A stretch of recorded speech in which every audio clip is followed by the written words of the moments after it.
नमस्कार। आज हम एक बहुत ही दिलचस्प और कह सकते हैं कि शक्तिशाली विषय पर बात करने वाले हैं। हाँ बिल्कुल, अवचेतन मन यानी सबकॉन्शियस माइंड की शक्ति। वही हमारे दिमाग का वो हिस्सा जो पर्दे के पीछे से काम करता है।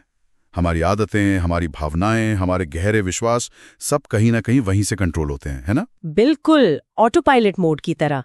और आज हम देखेंगे कि कैसे इस शक्ति को समझकर उसे सही दिशा देकर लोगों ने अपनी जिंदगी में बड़े बदलाव लाए हैं। हाँ, हम कुछ असली कहानियों पर गौर करेंगे। ये जोसेफ मर्फी की मशहूर किताब है the power of your subconscious mind, उसके सिद्धांतों पर आधारित है।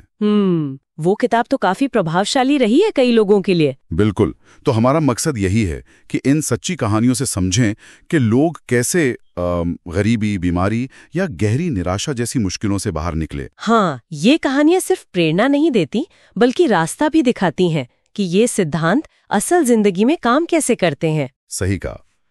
जैसे सोचिए, कोई छोटे से गांव का लड़का जिसके पास कुछ नहीं था, वो एक कामयाब बिजनेस खड़ा कर देता है। या कोई जो डिप्रेशन में था, वो न सिर्फ ठीक होता है बल्कि दूसरों की मदद करने लगता है। सुनने में ही कितना अविश्वसनीय लगता है। तो चलिए देर नहीं करते, इन कहानियों में उतरते हैं और देखते हैं कि ये सब हुआ कैसे। जरूर। पहली कहानी लेते हैं रोहित की। उत्तर प्रदेश का एक छोटा सा गांव। घर की माली हालत आप समझ सकते हैं बहुत अच्छी नहीं थी। पिता खेतीहर मजदूर थे, साधन बहुत सीमित थे। पर रोहित का सपना बड़ा था। वो अपना बिजनेस शुरू करना चाहता था। अच्छा, ऐसी पृष्ठभूमि से आकर बिजनेस का सोचना, ये अपने आप में बड़ी बात है। हाँ, और जाहिर सी बात है, जब उसने ये बात आसपास के लोगों को बताई होगी, सबने यही कहा होगा, ये नामुमकिन है, तुमसे नहीं हो पाएगा। बिल्कुल, अक्सर यही होता है। समाज या आसपास के लोग आपकी सोच को सीमित करने की कोशिश करते हैं। पर रोहित के हाथ लगी जोसेफ मर्फी की किताब और उसने पढ़ा। उसने समझा कि हमारा अवचेतन मन उन बातों को सच मान लेता है जिन्हें हम बार बार दोहराते हैं, खासकर पूरी भावना और विश्वास के साथ। हाँ, ये सिद्धांत का मूल है, रेपिटेशन एंड बिलीफ, दोहराव और विश्वास। तो उसने यही किया। रोज सुबह उठकर और शायद दिन में कई बार वो खुद से कहता था, जैसे मैं सफल हूँ, मेरा बिजनेस अच्छा चल रहा है। इन्हें अफर्मेशंस कहते हैं, सकारात्मक वाक्य। बिल्कुल, अफर्मेशंस। पर यहाँ दिलचस्प बात यह है, और शायद आप इस पर ज्यादा रोशनी डाल सकें, कि सिर्फ सोचने भर से तो कुछ नहीं होता ना। नहीं, बिल्कुल नहीं। मर्फी भी यही कहते हैं। देखिए, जब आप लगातार अपने अवचेतन मन को सफलता के या किसी भी लक्ष्य के सकारात्मक संदेश भेजते हैं, तो दो चीजें होती हैं। एक तो आपका अवचेतन मन उन अवसरों को पहचानने लगता है जो पहले अनदेखे रह जाते थे। अच्छा, जैसे पूछ रहा है, मैं सफल हूं, तो उसका दिमाग बिजनेस से जुड़ी खबरों पर या किसी सफल व्यक्ति की सलाह पर या किसी छोटी सी जरूरत पर ज्यादा ध्यान देगा जिसे वो पूरा कर सकता है। उसका फिल्टर बदल जाता है। मतलब वो मौके जो पहले भी थे पर अब नजर आने लगे। बिल्कुल।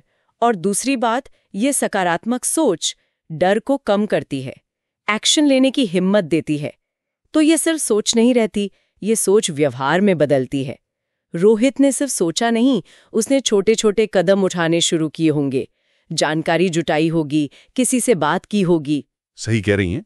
और नतीजा ये कि लगभग 3 साल के अंदर उसने एक छोटा सा मोबाइल रिपेयरिंग का सेंटर खोल लिया। अरे वाह!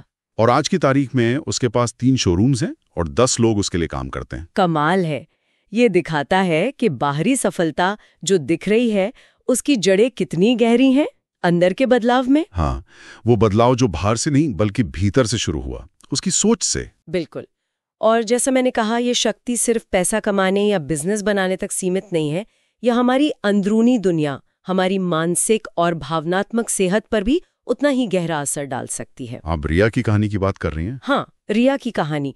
वो एक MBA ग्रेजुएट थी, अच्छी पढ़ी लिखी, काबिल, लेकिन वो डिप्रेशन से जूझ रही थी। आजकल ये समस्या काफी आम हो गई है और पढ़े लिखे सफल लोगों में भी दिखती है। सही कहा। डॉक्टर्स ने उसे बताया कि ये केमिकल असंतुलन है, मतलब दिमाग में कुछ केमिकल्स की कमी या ज्यादती, जो डिप्रेशन का एक जाना माना कारण है। हाँ, ये शारीरिक पहलू है। दवाइयां अक्सर इसी पर काम करती हैं। बिल्कुल। लेकिन रिया को कहीं ना कहीं महसूस हुआ कि सिर्फ दवा लेना काफी नहीं है। उसे लगा कि उसकी सोच, उसकी भावनाएं भी इसमें भूमिका निभा रही हैं। तो उसने क्या किया? क्या उसने भी रोहित की तरह? हाँ, कुछ वैसा ही। उसने भी एफर्मेशंस का इस्तेमाल शुरू किया, जैसे मैं रोज बेहतर हो रही हूँ, मैं खुद से प्यार करती हूँ, मैं शांत हूँ।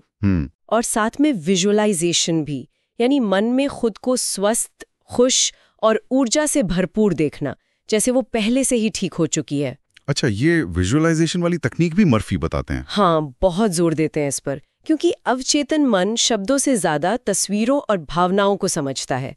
तो जब आप मन में एक स्पष्ट तस्वीर बनाते हैं और उसके साथ जुड़ी सकारात्मक भावनाएं महसूस करते हैं, तो वो सीधा अवचेतन तक पहुंचता है। और उसने कुछ और भी किया था शायद? हाँ, उसने डायरी लिखना शुरू किया अपने विचारों और भावनाओं को समझने के लिए, और ध्यान, मेडिटेशन भी शुरू किया।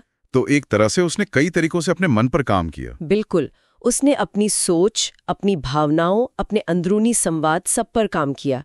ये दिखाता है कि मानसिक तकनीकें सिर्फ मूड अच्छा करने के लिए नहीं है, ये वाकई में अंदरूनी बदलाव ला सकती हैं जो शारीरिक स्वास्थ्य पर भी असर डालते हैं। और इसका नतीजा क्या रहा? नतीजा ये कि करीब 6 महीने में उसे काफी फर्क महसूस होने लगा। उसने योगा में गहरी रुचि ली और योगा की ट्रेनिंग पूरी की। अच्छा। डिप्रेशन से योगा ट्रेनर बनने तक का सफर। और कहानी यहीं खत्म नहीं हुई। 1 साल के अंदर वो एक सफल माइंडफुलनेस कोच बन गई। अब वो दूसरों को सिखाती है कि अपने मन को कैसे साधना है, कैसे तनाव और नकारात्मकता से बाहर निकलना है। ये तो वाकई कमाल की बात है। उसका अवचेतन मन सिर्फ बदला नहीं, जैसा आपने कहा, वो हील हुआ। उसने अपनी पीड़ा को अपनी शक्ति बना लिया। बिल्कुल, निराशा से निकलकर दूसरों की प्रेरणा बनने तक का सफर। और ऐसे ही एक और कहानी है जो मुझे लगता है शारीरिक सीमाओं को भी चुनौती देती है। अमित की कहानी। हाँ, अमित की कहानी तो रोंगटे खड़े कर देती हैं। एक दुर्घटना हुई और उसमें अमित ने अपने दोनों पैर गंवा दिए। ओह, ये तो बहुत ही भयानक है। और सोचिए, उसके बाद डॉक्टर्स ने क्या कहा होगा।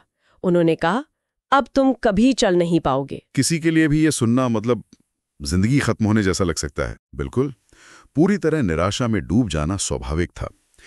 पर अमित ने हार नहीं मानी। शायद उसके अंदर कहीं एक चिंगारी बाकी थी। उसने भी अवचेतन मन की शक्ति के बारे में पढ़ा या सुना, और उसने एक अलग तकनीक अपनाई, मेंटल रिहर्सल, यानी मानसिक अभ्यास। अच्छा, ये क्या होता है? इसमें आप शारीरिक रूप से कुछ नहीं करते, हाँ। लेकिन मन में उस क्रिया को बार बार करते हुए देखते और महसूस करते हैं। अमित रोजाना आंखें बंद करके पूरी एकाग्रता से खुद को चलते हुए देखता था, महसूस करता था कि उसके पैर चल रहे हैं, वो आराम से घूम रहा है। मतलब वो अपने दिमाग को चलने का अभ्यास करा रहा था, बिना चले। हाँ, और साथ में वो दोहराता था, मैं चलता हूं, मैं जीतता हूं। ये तकनीक एथलीट्स भी इस्तेमाल करते हैं अपनी परफॉर्मेंस सुधारने के लिए। ये दिमाग के न्यूरल पाथवेज को मजबूत करती है, भले ही शरीर उस वक्त स्थिर हो। ये तो बहुत ही गहरा विज्ञान है इसके पीछे। मन कैसे शरीर को सिग्नल भेजता है। बिल्कुल। और परिणाम किसी चमत्कार से कम नहीं था। कुछ समय बाद वो व्हीलचेयर से वॉकर पर आया। सच में? हाँ, और फिर धीरे धीरे अभ्यास और दृढ़ निश्चय के साथ उसने बिना किसी सहारे के चलना शुरू कर दिया। ये तो अविश्वसनीय है। डॉक्टर्स ने तो कहा था वो कभी नहीं चल पाएगा। वही तो। आज अमित एक मोटिवेशनल स्पीकर है। वो लोगों को अपनी कहानी सुनाता है, उन्हें प्रेरित करता है, और वो अक्सर कहता है, मुझे मेरे पैरों ने नहीं उठाया, मुझे मेरे मन ने उठाया। वाह, क्या बात कही है, मेरे मन ने मुझे उठाया। ये सच में दिखाता है कि मन और शरीर का कनेक्शन कितना गहरा है। जब मन सच में गहराई से कुछ ठान लेता है, कुछ मान लेता है, तो शरीर भी अक्सर उसका साथ देने का रास्ता खोज ही लेता है। बिल्कुल। ये तीनों कहानियां, रोहित की, रिया की और अमित की, देखिए चुनौतियां कितनी अलग अलग थीं। गरीबी, डिप्रेशन, शारीरिक अक्षमता। हाँ, बिल्कुल अलग। लेकिन एक चीज, एक धागा इन सब में कॉमन था। वो क्या था? वो था अपने अवचेतन मन की शक्ति को पहचानना और उसे एक सकारात्मक, कंस्ट्रक्टिव दिशा देना। उन्होंने मान लिया कि वो अपनी परिस्थितियों को बदल सकते हैं, और फिर उन्होंने उस विश्वास पर काम किया। सही कहा। और ये शक्ति सिर्फ इन 3 लोगों में नहीं है। नहीं, बिल्कुल नहीं। ये हम सबके अंदर है। बस जरूरत है इसे पहचानने की, इस पर विश्वास करने की और इसे सही तरीके से इस्तेमाल करने की। तो मूल संदेश क्या निकलता है इन कहानियों से? मूल संदेश बहुत सीधा और सरल है। हम रोज खुद को क्या संदेश देते हैं? हम अपने बारे में, अपनी क्षमताओं के बारे में, अपनी जिंदगी के बारे में क्या सोचते हैं, क्या महसूस करते हैं? वो छोटे छोटे रोजमर्रा के विचार, वो अंदरूनी संवाद, वही हमारे अवचेतन मन को प्रोग्राम करते हैं। अगर हम लगातार खुद को कहते हैं मैं ये नहीं कर सकता, मेरी किस्मत खराब है, कुछ नहीं बदलेगा, तो हमारा अवचेतन मन उसी को हकीकत बनाने में लग जाता है। और अगर हम सकारात्मक संदेश दें, जैसे मैं सक्षम हूं, मैं सीख सकता हूं, मैं बदल सकता हूं, मेरा अवचेतन मन मेरा दोस्त है, मेरा सहयोगी है, तो वही सकारात्मकता हमारी हकीकत बनने लगती है। ये एक धीमी प्रक्रिया हो सकती है, लेकिन यह काम करती है। जैसा हम अंदर बोते हैं वैसा ही बाहर काटते हैं। हमारा अंदरूनी जगत हमारे बाहरी जगत का निर्माण करता है। ये बहुत गहरी बात है।